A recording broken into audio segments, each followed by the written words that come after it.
एक नगर में भोला सेठ नाम का एक व्यापारी रहता था। वैसे तो एक समय उसकी गिनती नगर के सबसे अमीर व्यापारियों में की जाती थी, लेकिन अब वह सिर्फ नाम का ही सेठ रह गया था। उसका व्यापार बंद होने की कगार पर आ गया था। उसके ऊपर बहुत सारा कर्ज लग चुका था। उसके दिन बहुत ही गरीबी में बीत रहे थे और उसकी इस हालत का कारण उसका स्वभाव था। वह एक बहुत ही शांत और भोला स्वभाव का व्यक्ति था। वह किसी की भी बातों पर बहुत ही आसानी से विश्वास कर लेता था, इसीलिए उसे मूर्ख बनाना बहुत ही आसान था। चालाकी तो उसके अंदर थी ही नहीं और उसके इस सरल स्वभाव का फायदा उठाकर ही लोगों ने उसे इस हालत में पहुंचा दिया था। उसके कुछ चालाक मित्र, रिश्तेदार और दूसरे व्यापारियों ने उसके खिलाफ षड्यंत्र रचे। अपनी बातों में बहलाकर उससे ऐसे ऐसे नए व्यापार करवाए जिसमें उसे सिर्फ नुकसान ही हुआ। भोला सेठ पहले तो इन सब चालाकियों को नहीं समझ पा रहा था, लेकिन अब जब वह कंगाल हो चुका था तब उसे अपनी गलतियों का एहसास हुआ। लोगों के द्वारा दिए गए धोखों का पता चला और जिन्हें वह अपना समझ रहा था उनकी सच्चाई का पता चला। अब भोला सेठ पूरे दिन अपने साथ हुए धोखों और अपनी इस हालत के बारे में सोचता रहता और खुद को कोसता रहता, जिससे अब उसके दिन बहुत ही तनाव और उदासी में बीतने लगे। घर में पत्नी से भी अक्सर झगड़े होते रहते। कर्ज वापस मांगने वालों की भीड़ रोज उसके घर में लगी रहती और वह उनसे मुंह छिपाता फिरता। एक दिन अपनी ऐसी हालत से परेशान होकर उसने आत्महत्या करने का निश्चय किया और आत्महत्या करने के लिए वह एक पहाड़ी की तरफ चल पड़ा। लेकिन रास्ते में उसे एक महात्मा का आश्रम दिखाई पड़ा। आश्रम में बहुत ही शांति और सुकून का माहौल था। सेठ ने देखा कि कुछ लोग महात्मा जी के सामने बैठे हुए हैं और एक एक कर उनसे अपनी समस्याओं का समाधान पूछ रहे हैं। यह देखकर सेठ के मन में भी उत्सुकता जागी। उसने आश्रम से बाहर निकल रहे एक व्यक्ति को रोककर महात्मा जी के विषय में पूछा। व्यक्ति ने सेठ से कहा, ये महात्मा अपनी बुद्धिमानी के लिए आसपास के सभी नगरों और गांवों में बहुत प्रसिद्ध हैं। ये अपनी बुद्धिमानी से लोगों की बड़ी बड़ी समस्याओं को आसानी से सुलझा देते हैं। ये लोगों की मन की बातों को जानने और उनके झूठ पकड़ने में माहिर हैं, क्योंकि इन्होंने मानव स्वभाव के विषय में गहराई से अध्ययन कर रखा है और उसे समझने में महारत हासिल कर रखी है। इनके लिए किसी से भी अपनी बात मनवा लेना चुटकियों का खेल है, इसीलिए इन्हें चालाक संत भी कहा जाता है। अगर तुम्हारी भी कोई समस्या है तो तुम उसका समाधान इनसे पूछ सकते हो। इतना कहकर वह व्यक्ति वहां से चला गया। इसके बाद सेठ चुपचाप महात्मा जी के सामने बैठी भीड़ के पीछे जाकर बैठ गया और अपनी बारी का इंतजार करने लगा। शाम होते होते सारी भीड़ वहां से चली गई। अंत में सेठ की बारी आई। सेठ ने महात्मा जी को प्रणाम किया और बहुत ही दुखी मन के साथ अपने साथ घटी सभी घटनाओं को कह सुनाया। महात्मा जी ने सेठ की बात पूरे ध्यान से सुनी और फिर शांत स्वर में उत्तर दिया। व्यक्ति को इतना भी भोला और सरल नहीं होना चाहिए कि वह हर किसी की बात पर भरोसा कर ले और दूसरों के कहने पर कुछ भी करना शुरू कर दे। व्यक्ति के अंदर थोड़ी सी समझदारी और चालाकी का होना बेहद आवश्यक है। चालाकी इसलिए नहीं ताकि वह दूसरों का फायदा उठा सके या उन्हें मूर्ख बना सके, बल्कि इसलिए ताकि वह दूसरे चालाक लोगों की चालाकी से खुद को बचा सके, खुद का नुकसान होने से बचा सके और दूसरे कमजोर लोगों की मदद कर सके। आज मैं तुम्हें सिखाऊंगा कि कैसे तुम लोगों से जो चाहते हो वो सब कुछ हासिल कर सकते हो। आज मैं तुम्हें कुछ ऐसे तरीके सिखाऊंगा जिनका उपयोग करके तुम लोगों और परिस्थितियों को अपने बस में कर सकते हो। साथ ही आज तुम ये भी जानोगे कि कैसे चालाक और धोखेबाज लोगों को पहचानना है और उनसे खुद को बचाना है। इस तरह से तुम एक सीधे साधे व्यक्ति से एक समझदार व्यक्ति बन सकते हो। लेकिन आज जो तरीके मैं तुम्हें बताने वाला हूं उनका उपयोग किसी गलत काम के लिए मत करना, बल्कि खुद की और दूसरों की सुरक्षा व भलाई के लिए करना। तो अब मेरी बातों को ध्यान से सुनना। हम जिस दुनिया में रहते हैं वहां तुम्हें कुछ ऐसे चालाक लोग मिलेंगे जो खुद की जिंदगी चलाने के लिए भोले भाले लोगों का इस्तेमाल करते हैं। अब तुम्हें इन्हें पहचानना कैसे है? जो लोग बहुत ज्यादा बातों को समझाते हैं तुम्हें उन पर ध्यान देना चाहिए, क्योंकि ये लोग भरोसे की कमी को पूरा करने के लिए बहुत ज्यादा शब्दों का प्रयोग करते हैं। तुम्हें उन पर ध्यान देने की जरूरत है, क्योंकि वो लोग अपने झूठ से तुम्हें बेवकूफ बनाने की कोशिश कर रहे हैं। जो लोग एक ही चीज के बारे में बार बार बोलते हैं वो झूठे हो सकते हैं। ऐसे लोग बहुत से उदाहरण और जानकारी देते हैं ताकि तुम्हें उनकी बातों पर भरोसा हो सके। तुम जिस इंसान के साथ बात कर रहे हो उसका असली रंग जानने का तरीका है कि तुम उसकी बातों को दोबारा सुनो। फिर वो जिस तरह से अपनी कहानी सुनाएगा उससे तुम्हें पता चल जाएगा कि वह झूठा है कि नहीं।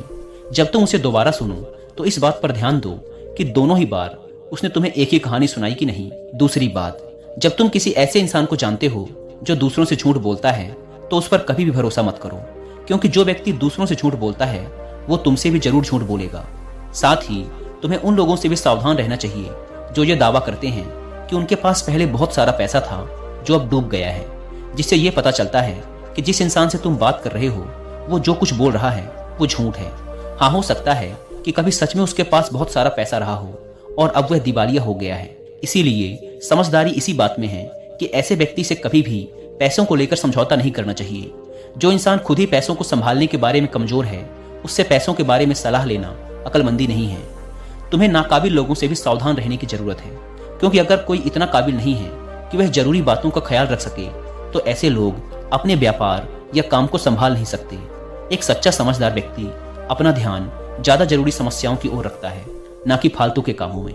एक बात और कि जो इंसान हमेशा अपनी बात दोहराता है और बात बात पर वादे करता है, कस्में खाता है, वो झूठा होता है।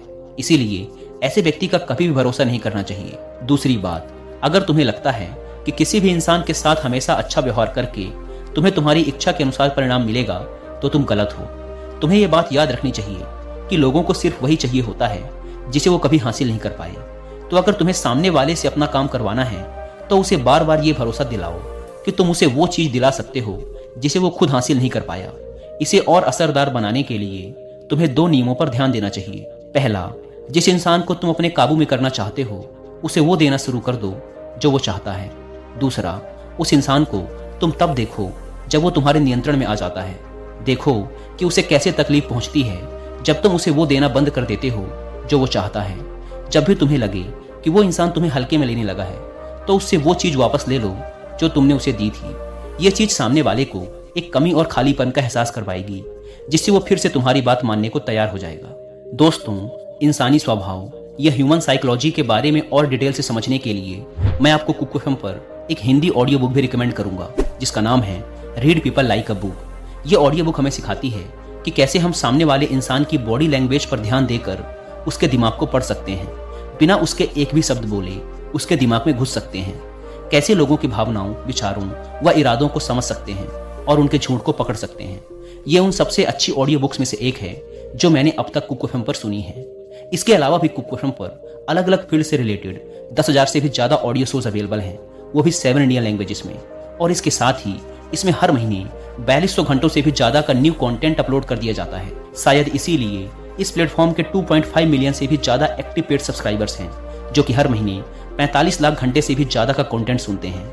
नॉर्मली इस प्लेटफॉर्म का मंथली सब्सक्रिप्शन पड़ता है 99 रुपीज का, लेकिन अगर आप यूज करते हैं कूपन कोड WI50 तो आपको इसके फर्स्ट मंथ के सब्सक्रिप्शन पर मिलेगा सीधा 50% का डिस्काउंट, यानी आपको पड़ेगा 99 की बजाय सिर्फ 49 रुपीज का।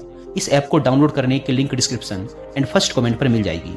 आइए कहानी पर वापस लौटते हैं। तीसरा, जब कोई इंसान ऐसा बर्ताव करता है कि उसे सब कुछ मालूम है तो निश्चित तौर पर तुम एक ऐसे व्यक्ति से बात कर रहे हो जिसके पास दिमाग की कमी है।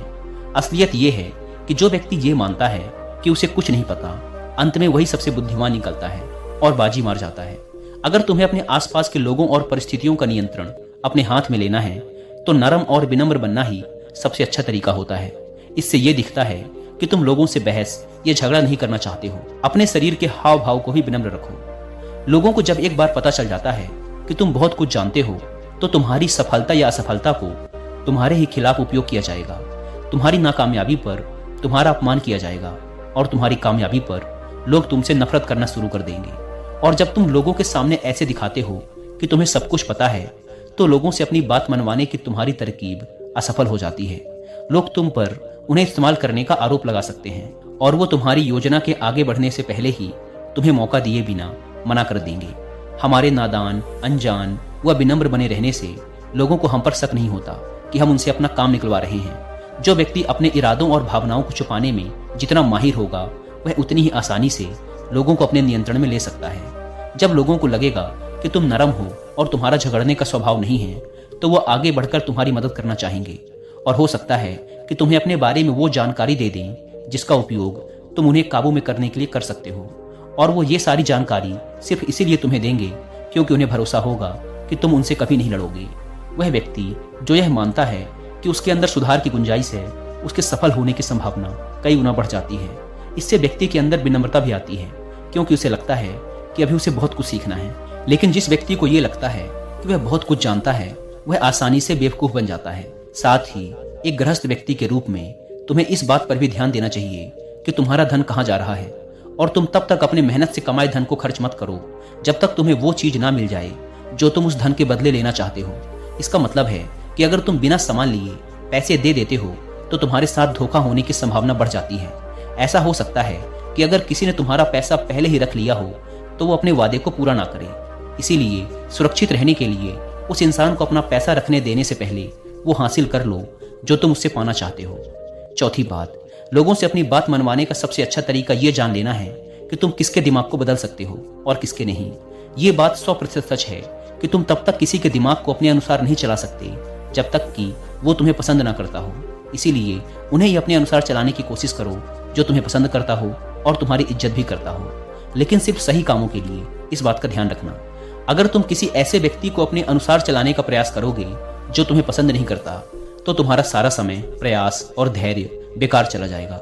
इसके अलावा जब भी तुम ऐसे व्यक्ति को बदलने की कोशिश करोगे तो वो तुम्हारे साथ बहस करेगा।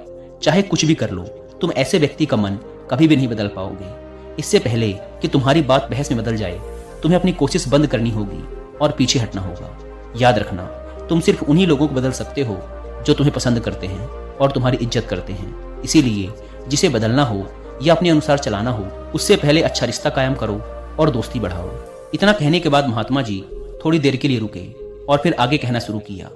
अब मैं तुम्हें कुछ ऐसे तरीके बताऊंगा जिसका उपयोग करके चालाक और धोखेबाज लोग दूसरों को बेवकूफ बनाते हैं और उनका गलत फायदा उठाते हैं। पहला तरीका, चालाक व्यक्ति को जब अपना कोई काम करवाना होता है तो वह अपने इरादों को पूरी तरह से छिपा के रखता है, यानी वह झूठ बोलता है, सबसे महत्वपूर्ण बात को छिपाता है और सिर्फ उतना ही हमें बताता है जितना वह चाहता है कि हम जानें। दूसरा तरीका, वह व्यक्ति जो चालाक है और दूसरों को गुमराह करना चाहता है वह हमेशा यही प्रयास करेगा कि वह ज्यादा से ज्यादा लोगों का ध्यान अपनी ओर आकर्षित कर सके, क्योंकि इसी प्रकार से वो एक समूह का सबसे महत्वपूर्ण हिस्सा बन सकता है और लोगों को गुमराह कर सकता है या अपने फायदे के लिए उनका उपयोग कर सकता है। तीसरा तरीका, जो गुमराह करने वाला धोखेबाज व्यक्ति होता है वह लोगों की भावनाओं के साथ खेलना अच्छे से जानता है। वह अलग अलग मौकों पर अपने फायदे के हिसाब से अलग अलग भावनाएं व्यक्त करता है, लेकिन सिर्फ दिखावे के लिए। जैसे कभी ज्यादा गुस्सा करेगा, कभी बहुत विनम्र बन जाएगा, कभी बहुत दोस्ताना व्यवहार करेगा तो कभी उदास हो जाएगा। जिस व्यक्ति के साथ जिस तरीके से उसका काम बनेगा वह उसके साथ वैसा ही व्यवहार करेगा। चौथा तरीका, एक धोखेबाज व्यक्ति ये प्रयास करता है कि सबकी सहानुभूति सिर्फ उसे ही मिले, सब उसे ही सबसे बेचारा समझे। उसे मतलब नहीं कि तुम्हारी तकलीफ कितनी बड़ी है, वह हमेशा तुम्हें महसूस करवा देगा कि उसकी समस्या तुमसे कहीं ज्यादा बड़ी है और वो तुमसे ज्यादा बड़ी तकलीफ में है। इसीलिए तुम्हें उसके प्रति दया भावना रखनी चाहिए और उसकी मदद करनी चाहिए। पांचवा तरीका, एक चालाक व्यक्ति जो तुम्हें अपने अनुसार चलाना चाहता है वो तुम्हारे दिमाग में इस बात को गहराई से बिठा देगा कि वो ही तुम्हारे जीवन का सबसे महत्वपूर्ण व्यक्ति है, उसके बिना तुम्हारा काम चल ही नहीं सकता। लेकिन असल में ऐसा नहीं होता, बस वो तुम्हें इस बात का विश्वास दिला देता है कि उसके बिना तुम्हारे जीवन की कल्पना ही नहीं की जा सकती। इस तरीके से तुम जितना उन पर निर्भर होते चले जाओगे उतना उनका नियंत्रण तुम पर बढ़ता चला जाएगा और वो तुमसे अपना काम निकलवाते रहेंगे। छठा तरीका, चालाक व्यक्ति की हमेशा कोशिश होती है कि किसी भी बड़े काम का श्रेय सिर्फ उन्हें ही मिले, सिर्फ उनकी ही वाहवाही हो। काम कोई भी करे लेकिन तालियां सिर्फ उनके लिए बजें। इससे वो ज्यादा से ज्यादा लोगों का ध्यान अपनी ओर खींचना चाहते हैं ताकि वो ज्यादा से ज्यादा लोगों को अपनी बातों में फंसा सके। चालाक व्यक्ति अक्सर सबसे मुश्किल काम दूसरों को दे देते हैं और सबसे आसान काम अपने लिए रखते हैं, लेकिन सारे काम का श्रेय खुद लेने का प्रयास करते हैं। सातवां तरीका, एक धोखेबाज व्यक्ति दिखावा करेगा तुम्हारा सबसे अच्छा दोस्त बनने का। वो दिखाएगा कि उससे अच्छा तुम्हारा कोई दोस्त हो ही नहीं सकता। इस तरीके से वो तुम्हारे सारे राज जानने का प्रयास करेगा और कभी गलत समय आने पर वो उनका उपयोग तुम्हारे ही खिलाफ करेगा। इसीलिए अपने राज बताने से पहले 10 बार सोचो, क्योंकि दुनिया में सबसे खतरनाक चीज है एक धोखेबाज दोस्त का होना। इसीलिए कौन दोस्त है और कौन नहीं, इसकी पहचान करना सीखो। आठवां तरीका, अधूरी जानकारी देना। जो धोखेबाज होगा वो तुम्हें सिर्फ उतनी ही जानकारी देगा जितनी वह चाहता है कि तुम्हें पता हो। कारण, क्योंकि वह चाहता है कि तुम्हें सिर्फ इतनी ही चीजों का पता हो। वो तुम्हारे साथ कभी पूरी बात साझा करेगा ही नहीं। वो सबसे महत्वपूर्ण बातें छिपा लेगा ताकि समय आने पर वो उनका उपयोग कर सके और सारा श्रेय ले सके या अपना काम निकलवा सके। नौवां तरीका, चालाक व्यक्ति कभी भी अपनी बात पर खरा नहीं उतरेगा। समय आने पर वो अपनी बात से मुकर जाएगा। अब इसका कुछ भी कारण हो सकता है, या तो वो चाहता है कि तुम्हारा वो काम ही ना हो, या फिर वो जानबूझकर ऐसा कर रहा है। यह उसके इरादे पर निर्भर करता है। 10वां तरीका, वो ऐसा दिखावा करते हैं जैसे कि उन्हें कुछ पता ही ना हो, वही सबसे ज्यादा मासूम है। हालांकि उन्हें उस समय उस घटना या चीज के बारे में सब कुछ पता होता है, लेकिन वो फिर भी तुम्हारे ही मुंह से सब कुछ सुनना चाहेंगे। क्यों? क्योंकि कल अगर उनके मुंह से ऐसा कुछ निकल गया जो नहीं बोलना चाहिए था, तो वो तुम्हारा नाम ले सकें कि मुझे तो उसने बताया था। या फिर वो मासूम इसलिए भी बने रहते हैं ताकि वो जिम्मेदारियों से बच सकें, ज्यादा काम जो उन्हें मिल सकता था उसके भार से बचे रहें। वो जानबूझकर ऐसा करते हैं ताकि कोई उन पर ध्यान ना दे और वो बड़े कामों से बच सके। 11वां तरीका, दूसरों की तरफ उंगली उठाना या फिर दूसरों को दोष देना। चालाक और धोखेबाज व्यक्ति चाहेगा कि उसके हाथ हमेशा खाली रहें, मतलब कि उसे कोई मेहनत या जिम्मेदारी वाला काम ना करना पड़े। इसीलिए वो दूसरों की तरफ उंगली करते रहते हैं कि मुझे ये काम अच्छे से नहीं आता, उसे अच्छे से आता है। या फिर दूसरी स्थिति ये आती है कि कहीं उनकी पोल खुलने वाली होती है या उनकी इज्जत पे बात आ जाए, तब भी वो अपनी गलती का दोष दूसरों पर ही डालते हैं। 12वां तरीका, एक गुमराह करने वाला धोखेबाज व्यक्ति हमेशा झूठी तारीफ करेगा।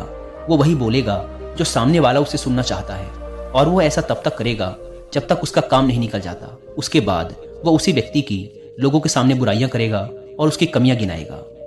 13वां और आखिरी तरीका, वो तुम्हारे निर्णयों पर अपना नियंत्रण रखने का प्रयास करेगा।